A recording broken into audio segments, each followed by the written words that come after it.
नमस्कार दोस्तों, अनुपमा भक्ति चैनल में आपका स्वागत है। 2026 में महाशिवरात्रि 15 फरवरी को मनाई जाएगी। यह हिंदू पंचांग के अनुसार फागुन मास की कृष्ण पक्ष की चतुर्थी तिथि पर आती है और शिव भक्त रात भर पूजा अर्चना, उपवास और जागरण करते हैं। तो 15 फरवरी 2026 रविवार को शिवरात्रि मनाई जाएगी। अब क्वेश्चन आता है कि शिवरात्रि में क्या करें क्या ना करें, उपवास कैसे करें, रात्रि जागरण का रहस्य क्या है, क्यों हम रात्रि जागरण करते हैं, 4 पहर का पूजा का अर्थ क्या है, क्या भूलकर भी ना करें। अगर अपने शिवरात्रि की एक चीज सही कर ली तो साल भर शिव कृपा बनी रहती है। शिवरात्रि के दिन अगर आपने शिवरात्रि के दिन एक चीज सही कर ली तो साल भर शिव कृपा आप पे बनी रहेगी। लेकिन ज्यादातर लोग इस रात सबसे बड़ी गलती कर देते हैं। आज मैं आपको बताऊंगी उपवास कैसे करें, रात्रि जागरण का रहस्य क्या है और 4 पहर की पूजा का अर्थ, और वो गलती जो भूल कर भी नहीं करनी चाहिए। शिवरात्रि का उपवास शरीर को कष्ट देने के लिए नहीं, मन को शुद्ध करने के लिए होता है। तो स्वास्तिक उपवास का सही तरीका है कि दिन की शुरुआत स्नान शांत मन से करें। अगर आप सक्षम हैं, आप सह सकती हैं, तो कोशिश करें कि उस दिन जल फल कुछ भी ना खाएं। और अगर आप बीमार रहते हैं, आपसे सहा नहीं जा रहा है, शरीर को कष्ट नहीं देना है, इसके लिए फल, दूध, मखाना, नारियल, पानी, ये सब चीज़ें आप ले सकते हैं। आपको क्या नहीं खाना है तो प्याज, लहसुन, तामसिक भोजन से दूरी बना के रहना है। और हाँ, सबसे बड़ी बात कि जब आप व्रत में हो ना, तो कभी गुस्सा मत करिए, झूठ मत बोलिए और ना ही बुरे विचार मन में लाइए। नकारात्मक सोच से भी उपवास होता है।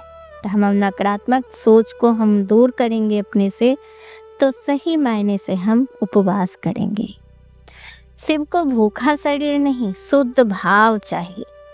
और अगर आप भूखे ना रहकर भी, खा पी कर भी और अच्छे विचार के रहते हैं, तो भगवान आप पे ज़्यादा प्रसन्न होंगे, उनसे भी ज़्यादा जो बिना जल अन्न के रहते हैं और हर समय बुराइयां दूसरों की करते रहते हैं।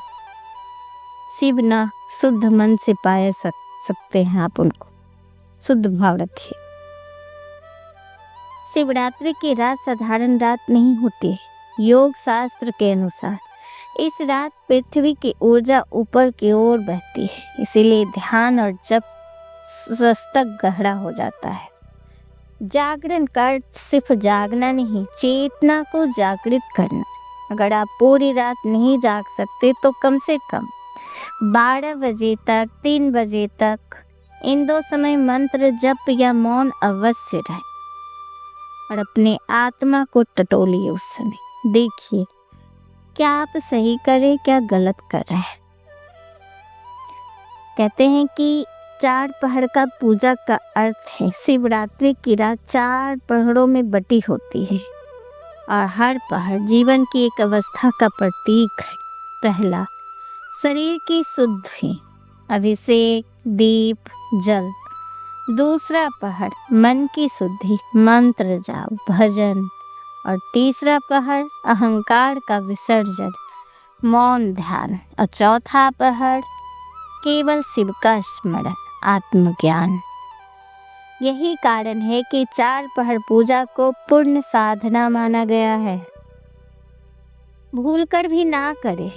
90% लोग गलती कर देते हैं। दिन में सो जाना, व्रत रखकर गुस्सा करना, नकारात्मकता बातें करना, दिखावे की पूजा। ये मन अशांत है अगर आपका, तो शिव प्रसन्न नहीं होंगे। शिव को शब्द नहीं, भाव सुनाई देता है। अगर आप इन शिवरात्रि सिर्फ एक चीज सही करेंगे, मन को शांत और शुद्ध, तो समझ लीजिए शिव की कृपा अपने आप आपके साथ चलने लगेगी। हर हर महादेव। शिवरात्रि कोई त्योहार नहीं है, कोई रस्म नहीं, यह एक अवसर है। वो रात जब शिव बाहर नहीं अंदर उतरते हैं।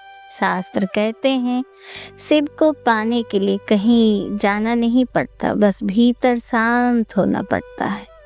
यही कारण है कि शिवरात्रि की रात नींद नहीं, जागरण रखा गया है।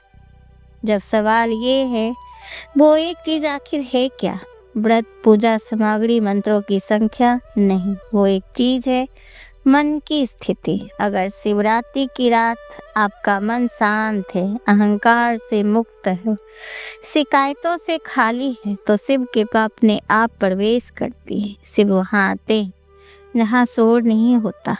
उपवास का अर्थ खाना छोड़ना नहीं है, उपवास का अर्थ है स्वयं के पास बैठना। सात्विक उपवास का मतलब कम भोजन, कम बोलना, कम सोचना और ज्यादा महसूस करना। अगर आपको फल खाया लेकिन क्रोध किया तो उपवास टूट गया। अगर आपने पानी पार्वती माता का लेकिन किसी को दुख पहुंचाया तो उपवास व्यर्थ। शिव को खाली मारने के लिए मन से शादी होना उनकी बहुत जरूरी पूरी रात क्यों जागना? क्योंकि शिवरात्रि की रात ऊर्जा नीचे नहीं ऊपर की ओर बहती है। हिमालय पे जाते हैं और वो बताते हैं मंत्र जल्दी असर करते, विचार शांत हो जाते हैं। लेकिन ध्यान पार्वती से शादी जागरण का मतलब होगा मोबाइल देखना नहीं। अगर आप करनी होगी बाकी दुनिया में हिमालय को बताते हैं हिंदुस्तान को असली जागरण है माता पार्वती पिछले जन्म की नाम का स्मरण। और फिर सती शिवरात्रि की रात 4 पहर में बैठे केवल पूजा उस दिन पूरा तपस्या में लीन हो जाती है। राजमहल, आभूषण, वस्त्र सब कुछ त्याग कर दिखावे की भक्ति, जंगलों में ज्यादा समय बिताने लगे। मैं अपने सहेलियों के साथ खेलते खेलते अहंकार। शिव को हिसाब पसंद नहीं। जहाँ गन्ना होती है वहाँ कृपा नहीं उतरती, और जिसके मन में छल है तो शिव वहाँ नहीं आते। मन को शांत रखिए, मन को खालिए, मन को सच्चा करिए, तो शिव कृपा आपको मिल जाएगी।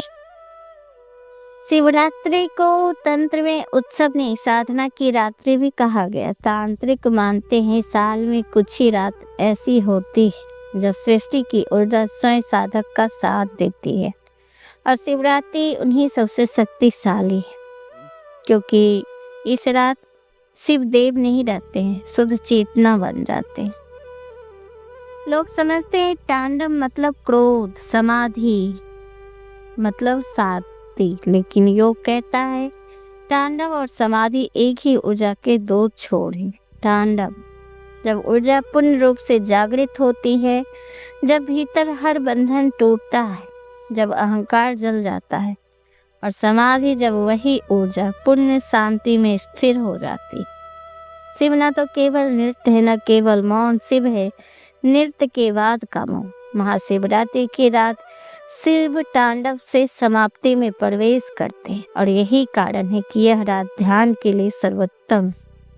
योग शास्त्र के अनुसार महाशिवरात्रि की रात पृथ्वी का झुकाव ऐसा होता है कि रीढ़ की हड्डी स्वस्थ सीधी होना चाहती है। कुंडली ऊर्जा को अपनी ओर जाने में कम संघर्ष होता है। इसीलिए जब मन जल्दी शांत होता है, सांस अपने आप गहरी होती है, विचारों के बीच जगह बनने लगती। ध्यान इस रात किया नहीं जाता, ध्यान इस रात हो जाता है। यही कारण योगी, तांत्रिक, साधु इस रात जागरण रखते। अगर आप रीढ़ सीधी रख के बैठे, आंखें आधी बंद रखें और केवल ओम नमः शिवाय की सांस के साथ महसूस करें, तो आप खुद महसूस करेंगे आज ध्यान अलग है। वो अलग इसलिए क्योंकि इस रात सृष्टि आपका विरोध नहीं करती। महाशिवरात्रि की रात कुछ पाने की नहीं, कुछ छोड़ने की रात है। अक्सर लोग पूछते हैं कि शिव को दूध क्यों चढ़ाते हो? क्या शिव को दूध चाहिए? नहीं, शिव को कुछ भी नहीं चाहिए। दूध का अर्थ है शुद्धता, शीतलता, पोषण। तांत्रिक अर्थ है कि दूध प्रतीक है मन की कोमलता, भावनाओं की शुद्ध अवस्था, क्रोध और उग्रता का शमन। शिव तांडव भी है और शिव विष का धारण भी करते। हे शिव, मेरे भीतर जो विष है उसे शीतल कर दो। योगी कहते हैं कि दूध का अभिषेक मन को ठंडा करता है, विचारों की तीव्रता कम करता है, ध्यान के लिए उपयुक्त अवस्था बनाता है। इसीलिए शिवरात्रि की रात दूध का अभिषेक ध्यान से पहले किया जाता है। बेलपत्र सिर्फ एक पत्ता नहीं, ये जीवन का प्रतीक है। त्रिगुण सत्वरजतम, शरीर मन आत्मा भूत भविष्य वर्तमान। जब आप बेलपत्र चढ़ाते हैं तो आप कहते हैं, हे शिव, मेरे तीनों गुण तुम्हें अर्पित है। तांत्रिक रहस्य है कि नकारात्मकता ऊर्जा को अवशोषित करता है, वातावरण को शुद्ध करता है, साधना में स्थिरता लाता है। इसीलिए बेलपत्र तोड़कर नहीं, डंठल सहित चढ़ाया जाता है, उल्टा नहीं, सही दिशा में रखा जाता है। दूध बेलपत्र पुण्य समर्पण है, मन को शीतल करता है। बेलपत्र अहंकार को अर्पित करता है। ये दोनों साथ चढ़ते हैं, मन शांत, अहंकार शून्य, यही पूजा है।